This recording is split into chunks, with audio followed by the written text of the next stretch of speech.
जय भीम, नमो बुद्धाय. आज ध्यान या विषयावर काही सांगण्याची मनीषा आहे, तर त्याबद्दल मी सांगत आहे आपल्याला. बौद्ध धर्मामधील ध्यान पद्धती आणि इतर संप्रदायातील ध्यान पद्धती याच्यामध्ये मूलतः खूप मोठा असा फरक आहे. जी इतर संप्रदायाची जी ध्यान पद्धती आहे त्यामध्ये हृदयामध्ये ज्योती बघणं,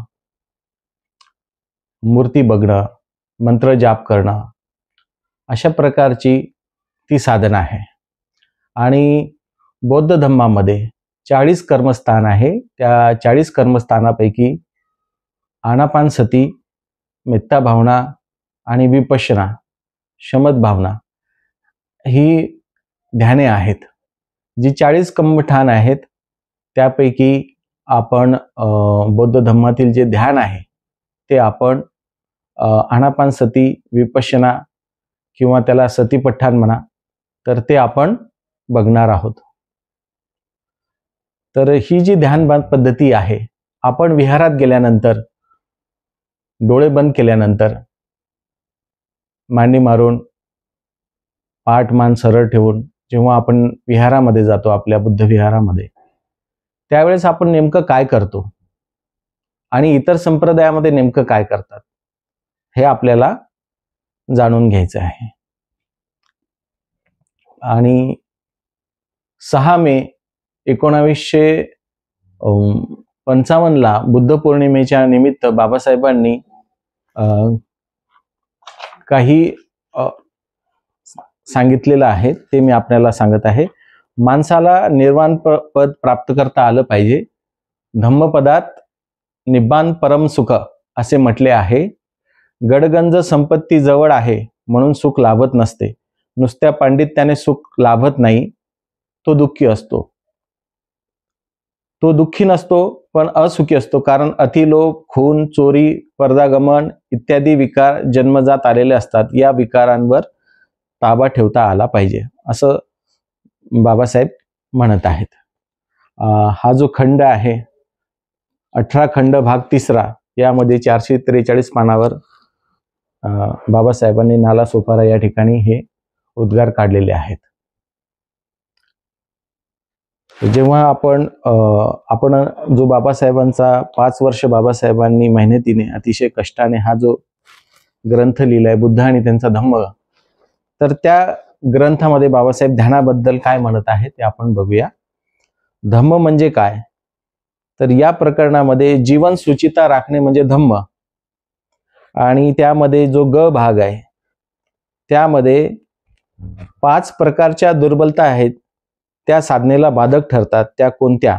जीवहिंसा, चोरी, काम, मिथ्याचार, असत्य भाषण, आळस वाढवणाऱ्या मद्यांचे सेवन. या 5 दुर्बलता साधनेतील अपयशाची 5 कारणे आहेत. साधनेतील ह्या 5 बाधा दूर केल्यावर 4 प्रकारच्या सावधानतेचा, स्मृती उपस्थानांचा मनात उद्भव घडेल असं वागलं पाहिजे. तर त्यामध्ये कायानुपश्यना आहे, चित्तानुपश्यना आहे, वेदनानुपश्यना आहे आणि धम्मानुपश्यना आहे. तर हा मध्यम निकायामधील सतीपट्ठाण सुत्ताचा भाग आहे. आणि मध्यम निकायामध्ये सतीपट्ठाण सुत्त आणि दिग्ग निकायामध्ये महासतीपट्ठाण सुत्त असा संदर्भ आपल्याला आलेला दिसतो. तर दिग्ग निकायामध्ये हे 22 क्रमांकाचं सुत्त आहे, महासतीपट्ठाण सुत्त. आणि आपण बघूया की या महासतीपट्ठाण सुत्तामध्ये याला विपश्यना किंवा सतीपट्ठाण हा एकच असा समानार्थी पर्यायवाची शब्द आहे. दोघांचा अर्थ एकच होतो. तर आपण तो बघूया. बाबासाहेबांचा जो पाली शब्दकोश आहे खंड क्रमांक 16, या खंड क्रमांक 16 मध्ये बाबासाहेबांनी 415 पानावर विपस्सको या शब्दाचा जो अर्थ आहे तो कंटेम्प्लेशन, एंडोविथ असा दिलेला आहे आणि विपस्सको लिहिताना कंसामध्ये त्यांनी ॲडजेक्टिव्ह लिहिलेला आहे, ते विशेषण आहे विपस्सको. तर मूलतः याचा चिंतन असा अर्थ होतो, पण बौद्ध धर्मामध्ये हे चिंतन अतिशय वेगळ्या प्रकारे आहे. त्याची टर्मोलॉजी वेगळी आहे, त्यांची संज्ञा वेगळी आहे. तर ते आपण बघूया की विपस्सको हा बाबासाहेबांनी कंटेम्प्लेशन आणि कंटेम्प्लेटिंगला जो दिलेला आहे त्याचा आपण पालीमधून त्याचं ग्रामर बघूया, त्याचं व्याकरण बघूया आणि विपस्सको शब्दाचा अर्थ आपण जाणून घेऊया. तर विपस्सको हा शब्द विशेषण आहे. शब्दाचा विग्रह पुढील प्रमाणे आहे. वि अधिक पस्स अधिक क अधिक वो. यामध्ये क हा तृतीय प्रत्यय आहे. कोणत्याही धातूला क जोडल्यास त्याचे विशेषण होते व त्याचा अर्थ वाला असा होतो. पुढे क ला प्रथमा विभक्तीचा एक वचनातील ओ जोडल्याने क्रिया करणारा झाला.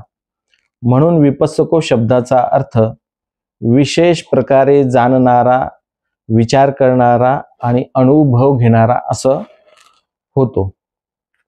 त्याच प्रकारे इन सुद्धा जोडला जातो तेव्हा तो शब्द विपस्सी होतो. हे दोन्ही शब्द विपश्यना शब्दाशी संबंधित आहेत.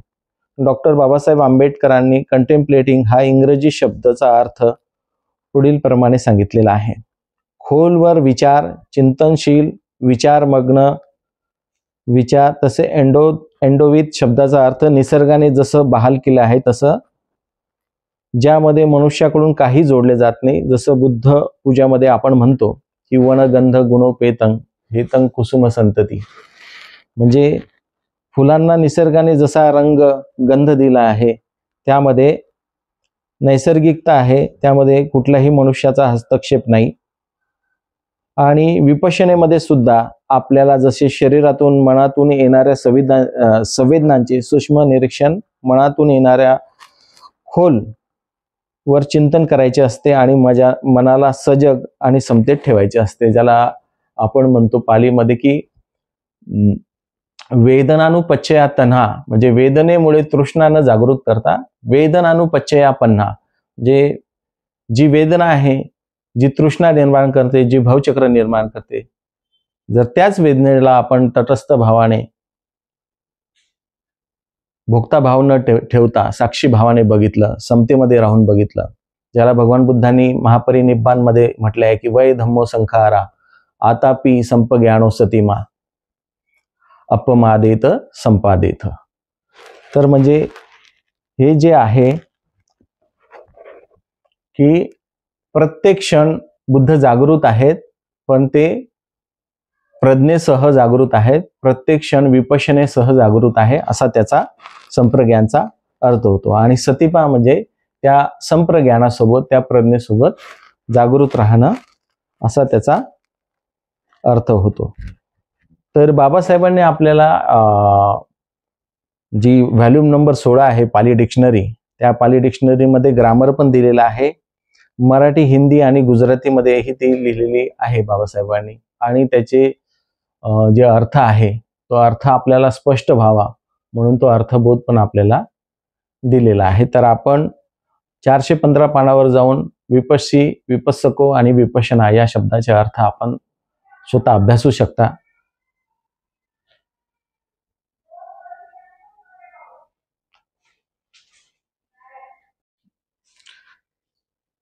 धम्म म्हणजे काय, या प्रकरणामध्ये ग भाग आहे.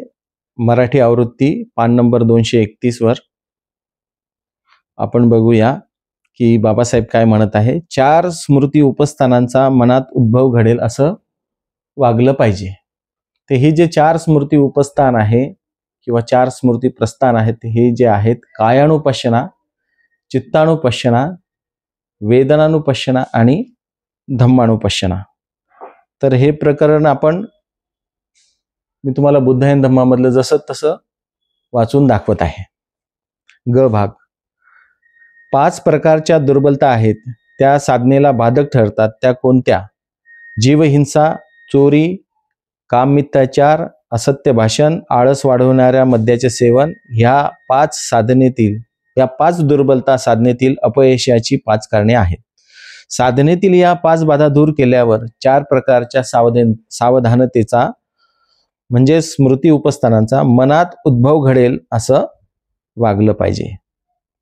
तर पहिल्या सावधानतेत भिक्षू ऐहिक जीवनातील सर्वसामान्य असा लोभ आणि असंतोष यावर विजय मिळवून प्रयत्नपूर्वक जागरूकतेने व स्वाधीन चित्ताने कायेला ही केवळ काया आहे असे मानून कायानुपश्यना करून जीवन व्यतीत करत असतो. वेदनांना फिलिंग त्या वेदना आहेत असे मानून वेदनानुपश्यना करत असतो. चित्ताला चित्त मानून चित्तानुपश्यना व्यतीत करत असतो. चित्तात उत्पन्न होणारे विचार धर्म केवळ चित्त धर्म आहेत असे मानून धर्मानुपश्यना करीत प्रयत्नपूर्वक जागरूकतेने आणि स्वाधीन चित्ताने सर्वसामान्य लोभ व असंतोष यावर विजय मिळवतो. जेव्हा साधनेतील या 5 दुर्बलता दूर होतात तेव्हा 4 सावधानतांचा स्मृती उपस्थानांचा उदय होतो. तर या 4 स्मृती उपस्थानांना आपण जी कायानुपश्यना, चित्तानुपश्यना, वेदनानुपश्यना आणि धम्मानुपश्यना म्हणतो. तर बाबासाहेबांनी आपल्या मूळ इंग्रजी ग्रंथामध्ये प्रकरण आहे to maintain purity of life is Dhamma, page number 230 आपण बघणार आहोत की contemplating the body as body, contemplating the feeling as feeling, contemplating the mind as mind आणि कंटेम्प्लेटिंग आयडियाज ॲज आयडियाज, अशा प्रकारे बाबासाहेबांनी इंग्रजी ग्रंथामध्ये याला दिलेला आहे. आणि आपण जो 16वा खंड बघितलेला आहे बाबासाहेबांचे भाषणे आणि लेखन, त्यामध्ये 415 पानावर बाबासाहेबांनी या सतीपठ्ठान या 4ही सतीपठ्ठानला कायानुपश्यना, चित्तानुपश्यना आणि वेदनानुपश्यना आणि धम्मानुपश्यनाला कंटेम्प्लेटिंग शब्द वापरलेला आहे, कंटेम्प्लेशन शब्द वापरलेला आहे. आणि त्याचा आपण पालीमधून ग्रामर सुद्धा बघितलेला आहे. आणि बाबासाहेबांनी त्याचा अर्थ असा दिला आहे की भगवान बुद्धांना जे ज्ञान प्राप्त झाले आहे ते विपश्यना करून झालेलं आहे. तर त्याचा आपण म्हणजे संदर्भ जाणून घेऊया.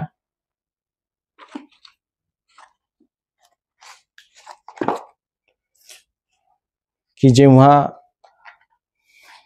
5 थांबून घेता का सर थोडस,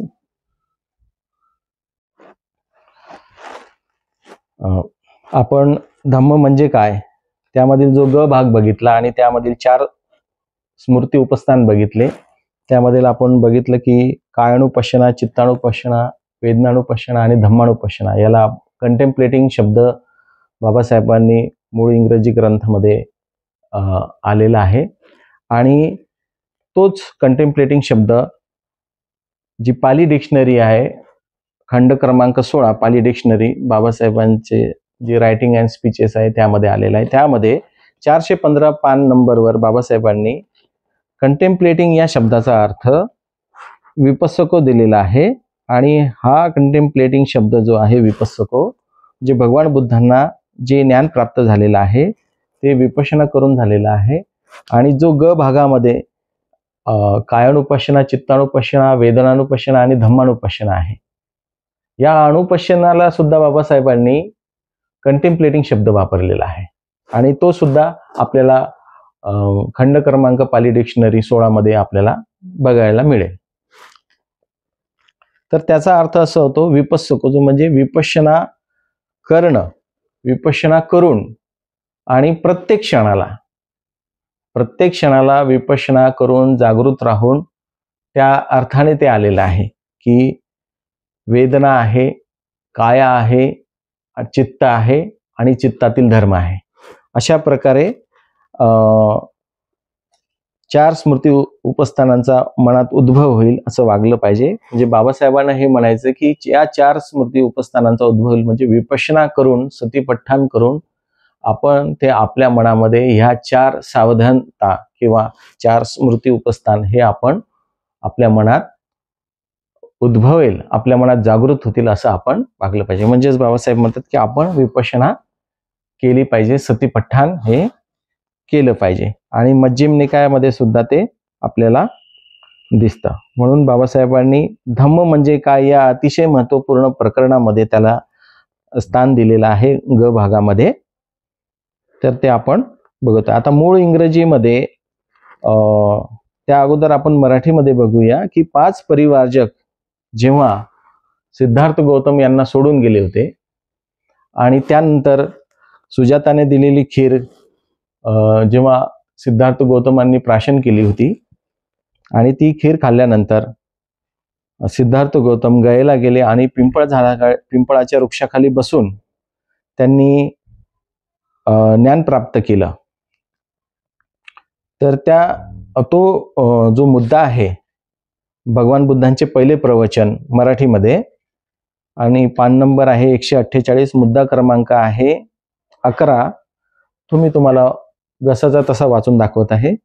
त्या 5 परिवर्जकांनी त्याचे म्हणणे लक्षपूर्वक ऐकले. भगवान बुद्धाच्या मध्यम मार्गाविषयी उत्तर दाखल काय बोलावे हे न समजल्यामुळे त्यांनी विचारले की आपणाला आम्ही सोडून आल्यावर आपण काय केले?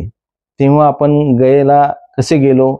पिंपळ वृक्षाच्या खाली आपण चिंतन करीत कसे बसलो? आणि 4 आठवडे सतत चिंतन केल्यावर आपणास ज्ञान प्राप्ती झाल्यामुळे आपण नवा जीवन मार्ग कसा शोधून काढला हे भगवान बुद्धांनी सांगितले.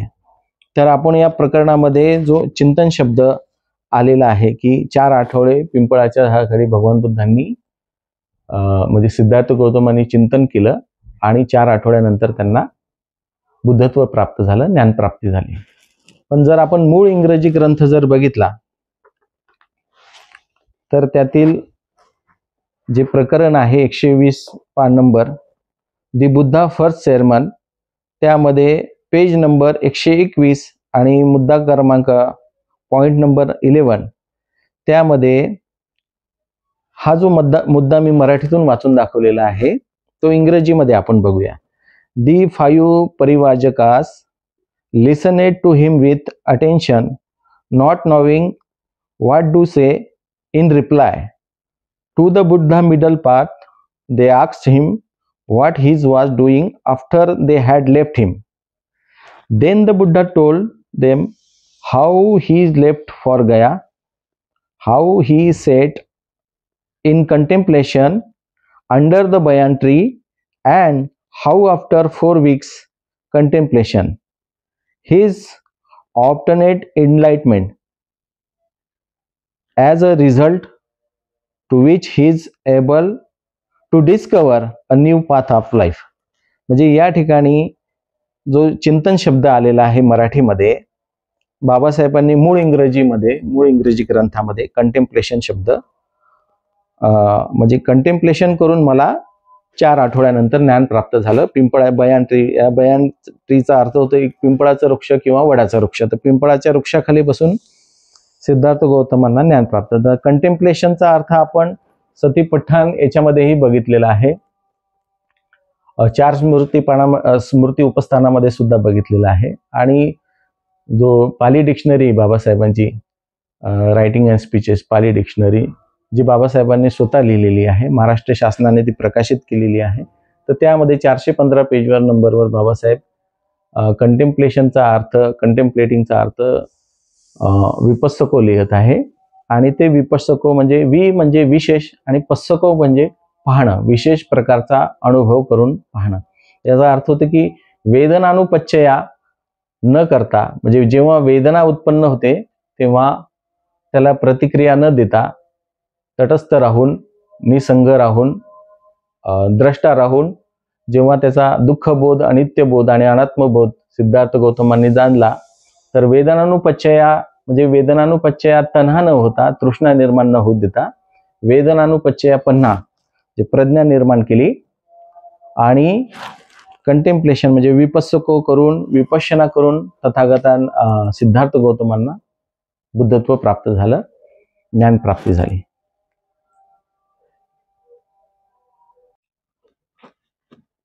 4 डिसेंबर 1954चं जे बाबासाहेबांचं भाषण आहे म्यानमार ब्रह्मदेशातील रंगून या ठिकाणी, तर गॉस्पेल लिहिताना, बौद्ध धम्माचा प्रचार प्रसार करताना आणि बौद्ध धम्माचं पुस्तक लिहिताना, गॉस्पेल लिहिताना मेडिटेशन, कंटेम्प्लेशन आणि अभिधम्म यावर मी अधिक भर देणार नाही, तर असं बाबासाहेबांनी म्हटलेलं आहे.